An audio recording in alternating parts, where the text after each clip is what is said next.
Kemudian pencitraan, ada juga yang bilang ini pencitraan hater. Itu suatu itu biasa ya, masyarakat kita ini kan macam tujuannya juga beda-beda. Tapi prinsip saya, ketika itu pencitraan, tentunya pencitraan tidak ada pencitraan yang dilakukan dengan kemudaratan. Ya. Nah, itu yang saya.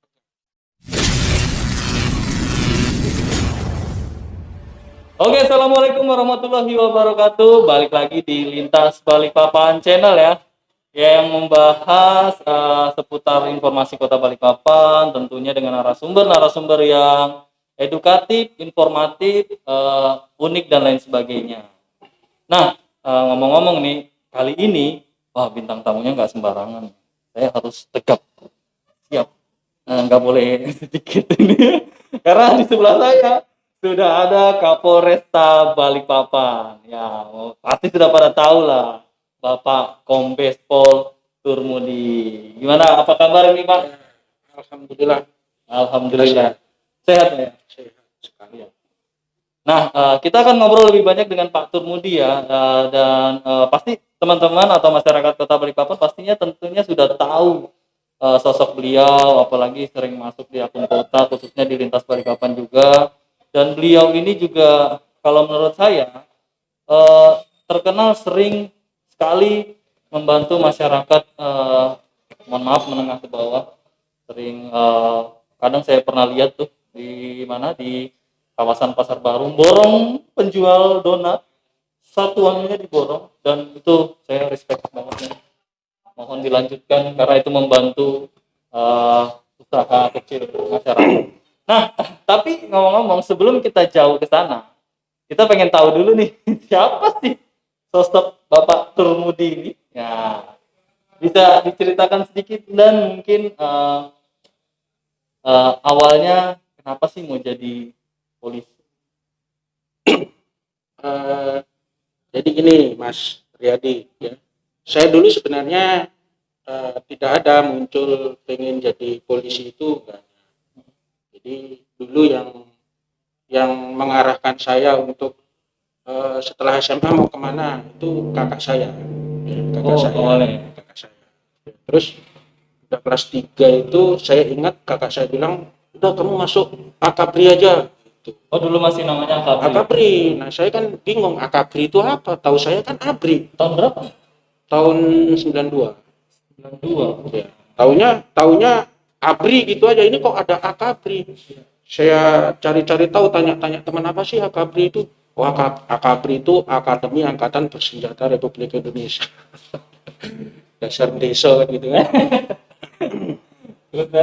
Nah, habis itu ya udah kakak saya yang carikan informasi daftarnya di mana, kemudian habis itu tesnya di mana, persyaratannya apa aja, itu kakak saya. Jadi saya hanya ngikutin aja gitu. Nah, habis itu tes.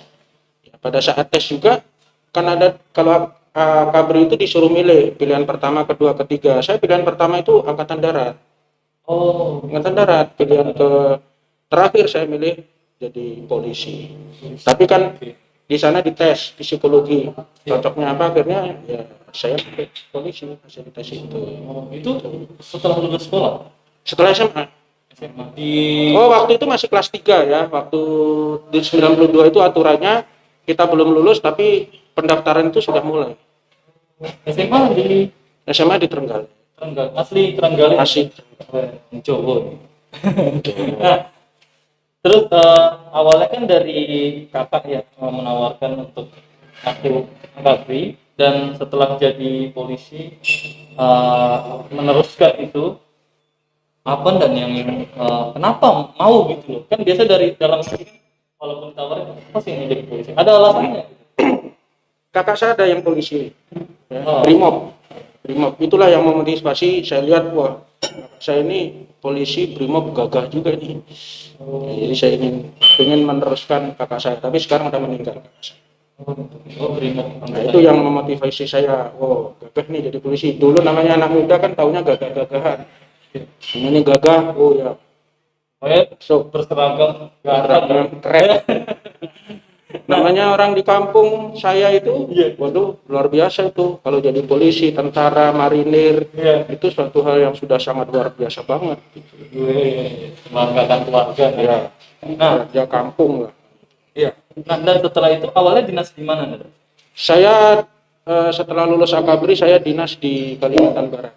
Oh, langsung dari Akabri ditempatkan di Kalimantan Barat. Iya. Saat itu di posisi. Saya Pamapta ya namanya. Kalau sekarang KSPK istilahnya. Dulu namanya Pamapta itu di Polres Sambas. Yang waktu kerusuhan Sambas itu. Oke. Iya, kerusuhan Sambas pertama saya tugas di situ. Jadi udah pengalaman ngenanganin kerusuhan. Akhirnya dari Kalimantan Barat sempat lama di sana dan kok bisa sampai ke Kalimantan Timur? Nah kalau itu kan kita lulusan Akabri itu mutasinya antar provinsi.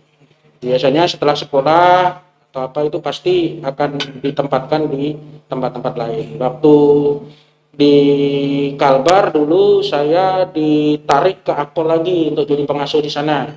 Ya, jadi pengasuh, kemudian dari Akpol mengabdi kita 2 tahun setengah di sana itu bebas. Kita mau minta ditempatkan di mana aja boleh. Saya minta di NTB. Nusa Tenggara Barat. Iya. Kenapa minta di sana? Nah itu pasti orang banyak nanya kan, harusnya minta di Jawa, di apa? Pengen pulang kampung. NTB. Iya. NTB Nusa Tenggara Barat. Trenggalek. Trenggalek. Jawa. Bingung kan? Nggak usah bingung, istri saya orang NTB. Oke. NTB daerah Iya, daerah Mataram. Mataram. Istri saya orang Mataram. Jadi waktu itu bebas milih, ya udahlah kita diskusi penempatan di NTB. itu waktu saat pemilihan sudah nikah atau masih PDKT? Sudah nikah. Oh, udah nikah. Nikah. PDKT mau Udah punya anak. Udah punya anak satu. Sudah punya anak satu. Nikah ke NTB, dari NTB baru saya sekolah PTIK, balik lagi ke NTB, baru saya sespim. Oke, Sekolah sespim dari NTB baru saya masuk di sini. baru masuk ditempatkan di Kalimantan. Tahun berapa di Kaltim? Di Kaltim saya tahun 2010, 2009 akhir. Jadi saya di Kaltim ini baru 10 tahun. Udah lama kan, 10 tahun. Iya. Kalau awalnya ditempatin di mana? Masuk kesatuan Polda Kaltim. Kaltim saya di Sat Sabara, Direktorat Sabara, bagian pengendalian massa. Polda. Di Kaltim baru daerah mana yang sudah disinggahi gitu atau? Kalau di Kaltim saya seluruh Kalimantan Timur dulu waktu Kaltara belum pisah semua sudah saya datengin. Karena tugas saya waktu itu kan BKU. Dalam mas itu kan pengendalian massa, kalau ada unjuk rasa, demo, perusahaan, instansi, itu kita ditugaskan BKU ke sana. Saya tugas di situ. Jadi semua kabupaten sudah pernah saya BKU ke sana. Mulai dari Malino, Nunukan, Kubar, Pasir, semuanya sudah. Berarti waktu Tanah Tidung juga. ada juga. Kan dulu pernah jadi Kapolres di Bulungan. Tanah Tidung itu masuk wilayahnya Bulungan. Komandan. Iya, Kapolres di Bulungan. Atau akhirnya tiba di Balikpapan. Balikpapan, Kapolres Bulungan, terus kemudian Kapolres Bero, saya baru masuk Polda. Dari Polda masuk lagi ke Balikpapan. Kapolres Balikpapan. Tiba di kota kita tercinta nih. Ya. Gimana Dan kalau selama di Balikpapan apa kesan atau kan sudah melanglang buana nih daerah-daerah lintas provinsi lah saya bilang. Balikpapan seperti apa sih? Balikpapan itu kesan saya sangat luar biasa. Dari semua wilayah yang saya pernah bertugas, ya, itu Balikpapan itu kota yang paling aman dan nyaman. Tertib, lalu lintasnya tertib, tata kotanya luar biasa, masyarakatnya welcome dan banyak sibuk dengan pekerjaannya, sehingga jadi nyaman di Balikpapan. Ini kota paling luar biasa kalau berdasarkan pengalaman saya tugas di mana-mana. Terutama kebersihannya kan? Ya, kebersihan, ketertiban. Memang warga kota Balikpapan luar biasa. Saya juga pernah beberapa ke daerah lain dan Balikpapan juga kebersihannya satu saya salut. Kalau di daerah lain yang mungkin bersih juga, cuman di Balikpapan yang luar biasa sekali. Makanya meraih penghargaan berbagai macam, the most level apa yang Adipura. dicintai Adipura. Adipura dan se-Asia apa yang kota paling dicintai di dunia itu. Nah, itu juga mendapatkan banyak penghargaan itu. Nah, cerita mungkin bisa berbagi kisah dan di Balikpapan selama mungkin jadi Kapolresta Balikpapan, ada kisah-kisah yang mungkin bisa dibagi itu, baik itu kisah duka, suka ataupun apapun itu. Saya pikir saya di Balikpapan kan baru 9 bulan ya untuk jadi Kapolres Balikpapan. Karena kemarin naik tipe, jadi Kapolres harus kombes, jadi saya udah memenuhi syarat sehingga masuk di situ. Saya pikir suka dukanya di Balikpapan ini lebih banyak sukanya ya. Ya, lebih banyak sukanya. Karena apa? Internal dulu nih. Internal itu alhamdulillah kita sangat solid. Dan itu suatu pondasi yang sudah dibangun oleh senior-senior saya sebelumnya atau Kapolres-Kapolres sebelumnya untuk membangun pondasi Polresta Balikpapan itu solid dan kuat. Kemudian dari segi kinerja juga melebihi daripada Polres-Polres yang lainnya karena kita kan dekat dengan satuan atas, dengan Polda. Nah, inilah salah satu pemicu kenapa kinerja Balikpapan ini harus lebih bagus daripada yang lainnya. Itu internal. Kemudian dari segi eksternal, yaitu tadi masyarakatnya yang sangat mendukung, kemudian peduli juga dengan keamanan dan ketertiban masyarakat itu suatu hal yang luar biasa. Karena apa? Keamanan dan ketertiban itu tanggung jawab kita bersama, bukan hanya TNI, Polri, sama aparat aja, tapi seluruh masyarakat. Suatu hal yang mustahil ketika mengklaim bahwa Polri mampu menciptakan situasi keamanan yang kondusif tanpa peran masyarakat. Itu mustahil banget. Mustahil. Saya sepakat. Luar biasa ya. Nah, terus kan komandan ini juga kalau saya lihat terkenal juga kan di media sosial ya. Udah mulai banyak banget yang respect sama beliau, terutama saya juga salah satunya yang respect, terutama di tengah pandemi seperti ini nih. Ini yang sangat-sangat saya salut, di tengah pandemi seperti ini banyaknya juga masyarakat Kota Balikpapan yang mungkin kehilangan pekerjaan karena ekonomi mulai menurun saat itu, dan akhirnya komandan saya lihat beberapa hari terakhir sebelumnya itu seringkali membeli atau memborong pedagang-pedagang kecil yang di jalanan, seperti penjual donat, terus pokoknya jajanan-jajanan ringan gitulah, bahkan bagi-bagi ke anak-anak ngamen-ngamen gitu ya yang di jalanan. Yeah. Kenapa enggak mau seperti itu? Kalau itu saya pikir ini Mas Riyadi ya, barangkali itu hanya karakter saya yang terbangun sejak kecil. Artinya begini, saya dari latar belakang keluarga yang sangat tidak mampu. Sangat tidak mampu. Artinya begini, ketika orang bercerita bahwa saya rajin puasa Senin Kemis, saya ini kebalikannya Mas Riyadi. Saya rajin makan Senin Kemis, sisanya puasa. Nggak ada yang dimakan. Kira-kira seperti itulah gambarannya. Masa-masa dulu. Iya, masa kecil keluarga saya memang sangat ya dari keluarga yang tidak mampu, sehingga dari kecil saya sudah biasa itu SD itu kelas 2, kelas 3 itu sudah biasa mengerjakan pekerjaan yang harus dikerjakan oleh orang-orang dewasa. Kemudian mengerjakan sesuatu yang bisa menghasilkan uang untuk jajan. Memang orang tua tetap bekerja mensupport kita, tapi kita ingin melihat teman-teman yang lain ini mampu, tapi kita dari orang tua hanya terbatas, sehingga kita terpacu untuk nyari sangu sendiri ke sekolah gitu. Jadi, nah dari situlah saya merasa kalau melihat yang di sekitar kita seperti itu hanya terpanggil aja lah untuk ya memberikan sedikit sisa rezeki atau apa sedikit kelebihan yang saya miliki untuk membantu mereka. Ya, mengingat masa lalu. Ya, mengingat masa lalu betapa susahnya orang-orang itu dalam tanda kutip ya, dalam situasi seperti ini banyak kehilangan pekerjaan, kemudian jualan pun juga yang jualan terkendala keterbatasan waktu dan peraturan protokol kesehatan dan sebagainya. Ini kan ini harus sama-sama kita, rasanya saya terpanggil aja itu. Jadi begitu, itu hanya spontanitas, tidak pernah terencana. Ketika kita jalan gitu, kadang-kadang sopir itu tak suruh berhenti, stop dulu.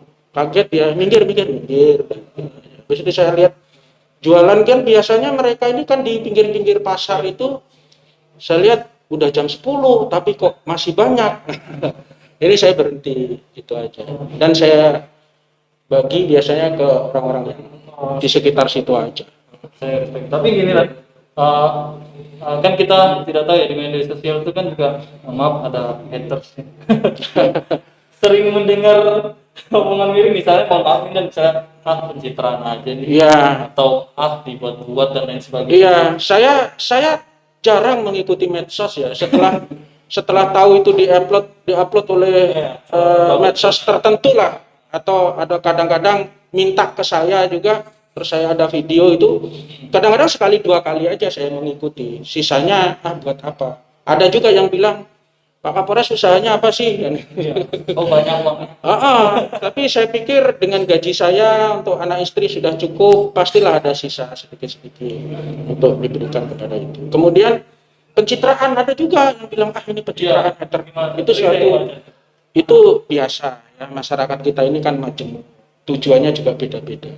Tapi prinsip saya, ketika itu pencitraan, tentunya pencitraan, tidak ada pencitraan yang dilakukan dengan kemudaratan. Ya, benar. Itu yang saya pegang. Jadi pasti pencitraan itu namanya citra kan, citra yang baik kan, pasti dilakukan dengan hal-hal yang baik. Itu aja yang saya ambil ketika orang berbicara seperti itu. Tapi itu ya namanya orang berkomentar, orang berpikiran, kita tidak bisa menyuruh orang berpikir seperti apa yang kita inginkan. Itu wajar-wajar aja kalau saya biasa-biasa.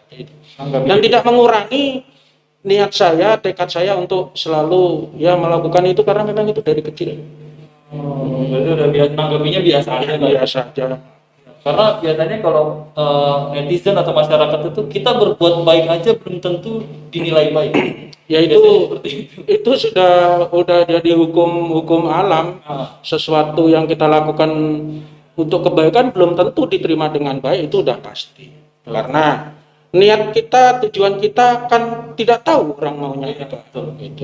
Kita udah berbuat baik, itu pencitraan, wajar, karena banyak pola pikir yang tertanam dalam pikiran masyarakat itu kan beda-beda. Tapi itu tadi, pencitraan tidak ada yang dilakukan dengan kemudaratan. Itu yang harus kita pegang, sehingga kita tidak boleh berkecil hati ketika ada orang yang berkomentar seperti itu.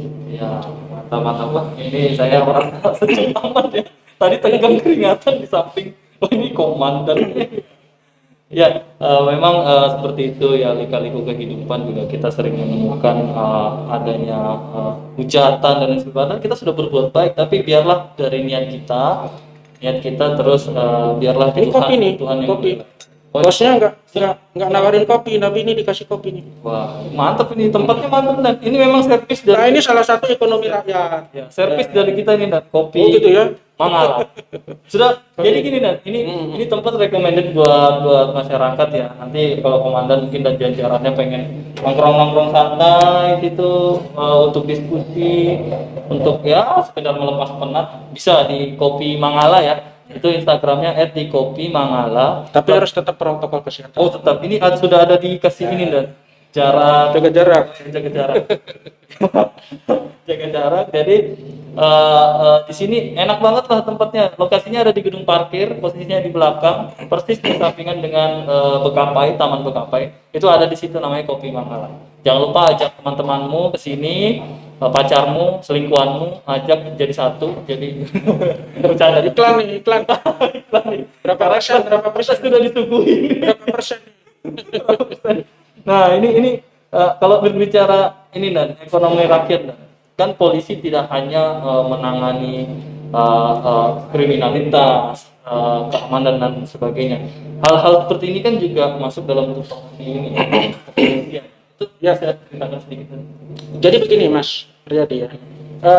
Di kepolisian itu kita punya yang namanya Intel Dasar. Intel Dasar itu Ipolek, Sosbud, Hankam, dan Astagatra.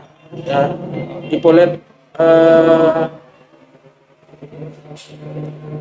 Ipolek, Sosbud, Hankam salah satunya kan ada ekonomi di situ.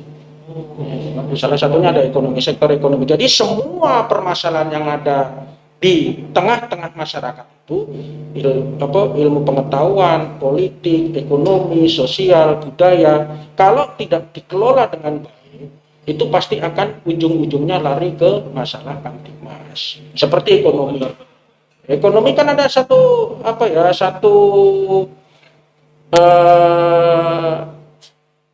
istilah yang menyatakan bahwa orang lapar itu mudah dihasut, ya, mudah terprovokasi dan lain sebagainya. Nah, ekonomi itu kan biasa kaitannya dengan perut, ya, tentang kebutuhan hidup, kebutuhan makan, kebutuhan rumah, dan kebutuhan premier sekunder lainnya itu. Kalau itu tidak terpenuhi dengan baik, larinya pasti akan ke keamanan. Politik juga gitu, larinya akan keamanan. Nah, itulah makanya kita tugas-tugas polisi itu ada 3, Mas Riyadi. Ada pencegahan, penangkalan, dan penindakan. Ya kan? Pencegahan itu salah satunya sektor ekonomi. Sebelum itu terjadi masalah kamtipmas, ya kita kelola, kita lakukan sosialisasi, edukasi tentang keamanan, tentang sosialisasi tentang hukum bagi masyarakat yang melanggar hukum dan lain sebagainya. Sehingga dia minimal tahu, meskipun sulit ekonomi, saya tidak boleh melanggar hukum nih, mencuri nggak boleh, boleh. Itu tugas kita. Ketika itu terjadi, kita juga tidak serta-merta penegakan hukum, kita lakukan pembinaan. Makanya ekonomi kecil ini sangat luar biasa sekarang ini, ekonomi rakyat kan. Di tengah pandemi ini, waduh, luar biasa. Makanya saya juga tergugah untuk memotivasi masyarakat ya, supaya terutama ketahanan pangan di sektor ekonomi ini, masyarakat juga mampu mengatasinya dengan kemampuannya masing-masing. Kita tidak bisa mengharapkan dari pemerintah, harus dari kita sendiri. Saya sepakat itu, ketika kita sudah tidak bisa mengandalkan lagi dari pemerintah, ya kenapa tidak kita mencoba buka usaha gitu ya, seperti ini. Ini kafe ini kan anak-anak muda ini luar biasa, saya salut, saya apresiasi. Di tengah kesulitan pandemi seperti ini berani dia buka kafe di tengah kota. Nah, ini luar biasa, saya apresiasi nih. Bukan kita mau mempromosikan, enggak, inilah kira-kira ekonomi rakyat itu semuanya harus mampu bangkit. Udah ada rencana mau buka kafe juga? pengen banget saya, pengen Biar tapi bisa menciptakan lapangan kerja. iya, saya pengen sekali, tapi nantilah kalau udah pensiun. Kalau sekarang nanti saya terbagi kegiatan saya untuk kepentingan menjaga keamanannya aja, saya sudah cukup rumit gitu. Dan kita berbicara gini, dan sebagai polisi gitu ya, entah baik itu komandan setelah menjadi Kapolresta ataupun sebelumnya di bagian penindakan, karena kan kita kan tidak tahu situasi latar belakang pelaku kriminal itu. Kita pernah nggak sih menemukan ini dan pelaku kriminal yang kasihan atau yang gimana gitu, apa sih yang maksudnya gimana nih? Misalnya gini, ada pelaku kriminal, tapi dia seperti yang komandan bilang tadi, mereka melakukan kriminal biasanya didasari faktor ekonomi gitu. Iya. Nah, pernah nggak sih menemukan hal-hal yang seperti itu yang sampai menyentuh hati komandan bahwa kamu tuh jangan seperti ini, iya, kehidupanku ternyata seperti ini, kamu mencuri itu karena gini. Itu dari pengalaman komandan seperti itu? Sering kita lihat seperti itu. Tapi itu tadi kita dari beberapa fungsi tadi yang saya bilang, pencegahan atau preemptif, penangkalan atau preemptif, kemudian pencegahan itu preventif, sampai nanti penindakan itu, kita semuanya sudah berjalan sesuai mekanisme dan sesuai dengan juklak dan juknis istilahnya di kita. Ketika itu sudah kita lakukan dengan baik dan menemukan seperti itu, tentunya nanti ada juga pola-pola pembinaan. Tapi pola-pola pembinaan itu tidak hanya di Polri saja. Tentunya ketika penegakan hukum itu sudah dijalankan dengan mekanisme dan prosedur yang sudah sesuai, itu nanti pembinaan dia ada di masa-masa berikutnya setelah masuk ke lembaga pemasyarakatan, di sana dikasih keterampilan kan seperti itu. Nah, itu nanti larinya ke tugas instansi lainnya lagi ketika kita sudah tidak mampu membina sebelum terjadi penangkapan tadi. Sebelum penangkapan kita pembinaan. Tapi setelah penangkapan, ketika itu kasus itu sangat berat pasalnya, tentunya nanti pembinaannya ada setelah diputuskan oleh pengadilan masuk LP, di LP dilakukan pembinaan, diberikan pelatihan, keterampilan dan sebagainya. Kira-kira seperti itu. Itu ya, jenisnya gitu. Ya. Nah, ya, terakhir dan ini saya penasaran nih, saya kemarin kan kita baru aja menghadapi situasi demo kemarin 3 kali, jadi 3. Dan terakhir sih alhamdulillah kondusif dan salutlah kreativitasnya luar biasa, pakai teatrikal, baca puisi itu saya pribadi saya respect. Tapi kita melihat 2 kejadian sebelumnya, memang ini kan di sejumlah daerah juga mengalami hal itu. Dan saya lihat komandan di hari pertama, kedua, wah luar biasa sekali, sampai kena lemparan benda keras. Masih pinjol nih, masih pinjol nih. Tuh. Jadi bukan bocor. Ini bukan bocor, lukanya dikit tapi mentalnya mangga madu. Wih, Ini udah ini. Makanya saya cukur sampai seperti ini kan, biar kemarin pitak-pitak. sampai itu saya lihat sampai tersungkur loh, sampai dan Ya bukan tersungkur, saya sempat sampai tidak sadar sepersekian detik. sempat Ya, terus digotong. Pas digotong itu saya marah-marah. Saya kan nggak sadar digotong. Ya, kenapa siapa? Ngapain kamu gotong saya? oh sempat nggak sadar. Kita tak marahin. Loh bapak tadi pingsan, enggak? Turun. Kemudian saya mau lari ke masa, ditahan sama tim tim medis. Pak, bapak harus dirawat dulu. Dirawat di situ, ada luka lecet, diperban, baru saya turun lagi ke demo. Oh sempat datang. Makanya jatuh lempar, waduh. Nah, menyikapi itu seperti apa dan ketika situasi katanya kan tadi sebelumnya sudah pernah menghadapi kericuhan gitu ya, situasi itu. Menyikapi itu seperti apa? Jadi gini Mas Riyadi, ya. Penyampaian pendapat di muka umum itu kan diatur dalam Undang-Undang Nomor 9 Tahun 2009. Semuanya boleh, tapi semuanya harus melalui mekanisme dan aturan. Hak dan kewajibannya di situ diatur semua. Salah satunya ketika menyampaikan di pendapat di muka umum tidak boleh mengganggu kepentingan orang umum, tidak boleh merusak, tidak boleh anarkis dan lain sebagainya. Itu di situ sudah diatur semua. Ketika itu terjadi seperti itu ya SOP kita jalankan, kita bubarkan dan sebagainya. Nah kemarin 2 kali itu memang kita harus melakukan itu. Ya, karena memang indikasinya sudah tidak sesuai dengan mekanisme dan tidak sesuai dengan aturan. Namun demikian Mas Riyadi, kita sebagai Polri, sebagai pelindung, pengayom dan pelayan masyarakat tidak serta-merta melakukan pembubaran begitu aja. Tapi kita juga harus memilah-milah. Karena kan kita tahu nih, ada anak-anak pelajar, SMK, SMP, bahkan ada saya amankan 70 orang sebelum demo nih. 70 orang itu anak SMK, SMP, SD. Anak SD ada 3 orang dengan dress code yang sesuai diumumkan oleh mereka itu hitam-hitam itu saya amankan. Dalam arti ini kan anak-anak masih pelajar, perlu perlindungan dan pengayoman kita sehingga kita amankan, kita selamatkan mereka, kita taruh di Polres. Tidak boleh ikut demo ini anak-anak. Belum lagi yang masih bolong-bolong, kecacar-cacar itu pasti masih banyak. Nah disitulah kita Polri ini harus punya insting, ya, punya naluri bahwa mana ini masyarakat yang memang betul-betul menghendaki anarkis dan mana masyarakat yang hanya ikut-ikutan, terutama yang anak-anak kecil. Makanya saya di tengah-tengah mereka sampai lari pontang-panting itu untuk menyelamatkan anak-anak ini. Itu. Oh gitu. Dan luar biasa ya 70 orang. Saya kaget juga ya. Oh memang kita ketahui bahwa kejadian demo itu luar biasa masanya. Itu sepanjang saya menghadiri atau mengikut demo itu juga, dan kemarin itu yang luar biasa sekali. Nah, dan tapi kalau boleh sedikit menyindir nih, mohon maaf kalau misalnya sedikit tersinggung, kan kita sama-sama mendengar sendiri orasi-orasi dari teman-teman aksi sempat menyinggung, polisi kamu mengayomi siapa, kami mau masuk ke dalam, mau menyampaikan tuntutan dan sebagainya. Komandan sendiri menanggapinya atau menyikapinya seperti apa, dengar yang kayak gitu? Ya, jadi begini Mas Riyadi, ya, kita ini juga dibekali dengan pelajaran psikologi massa. Ya, ketika ada pendemo yang mengendaki seperti itu dengan orasi-orasi yang membakar semangat teman-temannya, itu sangat tidak masuk akal ketika mereka pengen rame-rame menduduki gedung DPR. Gedung DPR atau gedung wali kota itu kan salah satu simbol-simbol kehadiran negara di tengah-tengah masyarakat. Kita tidak boleh kalah sama siapapun. Itu prinsipnya.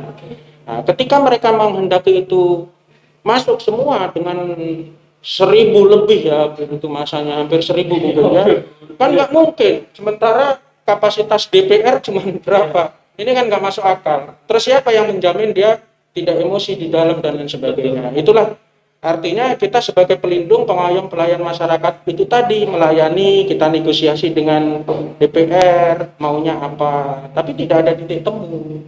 Dua pertemuan Iya, dua-duanya nggak ada titik temu, sehingga sudah terjadi memanas, pelemparan dan sebagainya. Ya saya harus laksanakan SOP saya. Gitu. Lalu ini kan rencana kan ada mau demo lagi jilid 4, rencana kemarin hasil hasil teman-teman aksi di lapangan.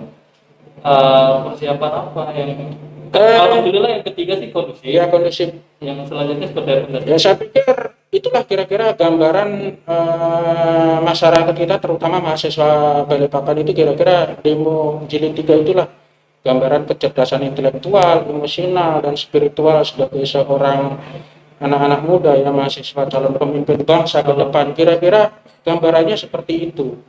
Ya, nanti ke depan berapa kali pun mereka akan demo, ya berapa kali kita layani. Kita bukan menghadapi ya. Demo itu bukan kita hadapi, tapi kita layani. Artinya kita layani dari awal, dia mulai di start, kita kumpul, kita amankan dia supaya tidak ada gangguan dari pihak luar yang ingin memprovokasi. Kemudian setelah itu kita kawal. Saya juga ikut jalan kaki dari BC sana sampai ke DPR, saya juga ikut longmatnya, saya ikut supaya anak-anak ini tidak terganggu. Betul. Ini salah satu bentuk pelayanan kita. Kemudian sampai TKP juga kita amankan sedemikian rupa. Ketika kita lepas mereka, itu sama juga memberi peluang mereka untuk melakukan kejahatan dong. Oke. Merusak itu kan kejahatan. Kalau kita diamkan berarti polisi kok diam aja, nanti pasalnya pembiaran. Kira-kira seperti itu. Jadi memang unik ya, kemauan masyarakat, pendemo dan lain sebagainya itu kadang-kadang situasi di lapangan dengan orasi yang membakar itu kan, membakar artinya itu membakar semangat. Itu kadang-kadang adrenalinnya anak-anak itu tinggi, jadi sering lupa diri. Disitulah kehadiran kami di tengah-tengah. Ya kadang-kadang ada juga yang bilang, polisi sendiri juga emosi ya. Disitulah kita kontrol atau kendali pimpinan di tengah-tengah anggota itu seperti itu. Kalau polisi ada emosi misalnya, polisi kan juga manusia. Ya kita bayangkan dengan helm yang gede, kemudian panas, tapi alhamdulillah di Balikpapan tidak ada. Ya, sampai terjadi pemukulan dan lain sebagainya nggak ada. Itulah gunanya pimpinan ada di lapangan saya, untuk mengamankan adik-adik ini juga gitu. Tapi namanya adik-adik orang banyak ya, ada yang bandel, ada yang macam-macam lah. Itu tantangan kita Mas Edi. Ya. Dan capek nggak sih kan? Jalannya saya lihat kan komandan warawiri. Kalau kita ngikutin capek, saya pikir nggak ada habisnya. Ya, nggak ada habisnya. Tapi kita harus bisa meminit tenaga pikiran kita, membagi tugas. Kalau capek tidak boleh kita bilang capek, karena itu merupakan tanggung jawab besar kita sebagai abdi negara di tengah-tengah masyarakat. Kita harus apapun situasinya, kita harus melayani masyarakat. Terakhir dan tadi terakhir, sekarang terakhir ini lebih kepada harapan. Aduh, saya salah nih. Dan harapan ke depan atau keinginan ke depan komandan sendiri seperti apa, khususnya di Kota Balikpapan atau dari diri pribadi? Tentang apa ini? Balikpapan? Boleh tentang Balikpapan atau ke depannya komandan seperti apa? Oh iya. Kalau saya pribadi ya berharap situasi Balikpapan yang sudah aman, damai, tentram, sejahtera ini tetap dipertahankan, bahkan nanti ditingkatkan. Meskipun sekarang ini dalam situasi pandemi COVID ya, kita tahu ya Balikpapan tadinya zona merah, sekarang sudah ke zona oranye. Nah inilah tanggung jawab kita bersama seluruh elemen masyarakat, termasuk masyarakat yang demo. Perhatikan protokol kesehatan. Orang banyak datang di situ, waduh, itu sangat ini sekali ya. Rawan banget. Tapi mudah-mudahan tidak adalah terjadi klaster dari demo di Kota Balikpapan. Ya. Kemudian masyarakat kita sehat, ya, masyarakat kita sehat, bebas dari COVID, ekonomi tetap produktif. Ada pesan buat anak-anak muda di Balikpapan dan Pesan-pesan untuk anak-anak muda ini, ya, ayo kita sama-sama menjadi generasi-generasi yang kuat, ya, generasi-generasi yang memiliki karakter membangun yang kuat, sehingga dari segi ekonomi dan lain sebagainya anak-anak muda ini mampu bangkit, mampu menjadi pelopor produktivitas ekonomi di Kota Balikpapan. Seperti ini kafe-kafe kecil ini kan ekonomi rakyat, warung-warung dan sebagainya, atau usaha apalah yang lainnya. Jangan sekali-kali kita mengharapkan dari pemerintah dan lain sebagainya. Ya, lebih baik kita mandiri. jangan manja. Jangan manja. Karena saya dari kecil sudah mandiri, makanya saya punya semangat seperti itu. Ya, saya SD sudah cari makan sendiri, cari duit sendiri, meskipun masih disupport dengan orang tua, saya masih merasa belum cukup. Mantap. Inilah ya, mudah-mudahan anak muda Balikpapan ini terpacu, termotivasi, jadi karakter-karakter kuat membangun Kota Balikpapan. Seperti filosofinya, ku bangun, ku jaga, ku bela. Oh iya benar. Kota Balikpapan gitu ya. Gitu tuh. Oke, terima kasih Komandan hadir di podcast Lintas Balikpapan. Ya, terima kasih buat teman-teman semua yang nonton sampai habis tentunya ya. Nah, ini next kita akan bincang-bincang lagi dengan Pak Kapolresta, tentunya dengan tema-tema atau pembahasan yang lainnya. Dan sekian dulu dari kami. Nanti kita akan undang lagi tamu-tamu spesial yang lainnya, tentunya yang edukatif, inspiratif, informatif, dan juga unik. Membangun yang viral-viral. Kopinya boleh diminum? Boleh, silakan. Ini kopinya luar Minum biasa. kopi. Kopinya dari kafe apa namanya? Mangala. Ini Mangala. Mangala. Mangala ini dikelola oleh anak muda Balikpapan, luar biasa. Ya, kita ngopi dulu. Kita kopi dulu. Senang kopi dan atau apa? Dulu saya ngopi itu wajib waktu sebelum lulus SMA itu. Begitu lulus SMA itu udah nggak ngopi lagi. Sekarang mulai ngopi lagi nih. Katanya bisa fokus. Makanan favorit apa sih? Makanan favorit saya lodo. Lodo. Sayur lodo. Ayam. Ayam lodo. Oh, itu sayur lodeh. Kalau di Balikpapan? Di Balikpapan saya semua makanan suka di Balikpapan enak-enak. Yang spesial. Ini masih live? Masih, Mas. Masih. Balikpapan semua makanan. Jadi, tapi saya lebih suka makanan-makanan yang di pinggir-pinggir jalan itu. Kenapa saya suka yang di pinggir jalan? Karena kalau saya suka yang di tengah jalan nanti ketabrak. Iya benar-benar. Bisa juga ngelucu komandannya. Wah, enggak ada. Enaknya makan kan di lidah, Mas. Ya kan? Bukan di restoran, bukan di kafe, tapi di lidah. Di lidah. Kalau di pinggir-pinggir jalan, ibu-ibu yang bawa pecel itu wah, luar biasa tuh nikmat. Ya, Nikmat banget tuh. nikmat ya. Karena kangen kampung atau Iya, karena memang apa ya nih bilang mungkin saya banget kali. Latar belakang desa. belum ada rencana pulang kampung kan? Atau nengok keluarga? Keluarga ada di sini semua. Oh, sudah di sini. Tapi di Trenggalek. Masih orang tua dua-duanya udah nggak ada. Oh, udah. Udah meninggal. Oh, ini. Saman dan Freddy. Ya, oke teman-teman. Terima kasih banyak. Terima kasih Pak Kapolresta. Saya sangat tersanjung sekali sampai hadir di sini. Awalnya jadwal beliau padat sekali. Akhirnya bisa sempatkan diri di sini. Ya, untuk selanjutnya nanti pantau terus di seputar update Kota Balikpapan, ya baik di Instagramnya, di Facebooknya, di YouTube-nya. Insya Allah kita akan update untuk Kota Balikpapan, tentunya untuk menyajikan informasi yang membangun kalian semua, terutama membangun Kota Balikpapan. Terima kasih semuanya. Assalamualaikum warahmatullahi wabarakatuh. Waalaikumsalam.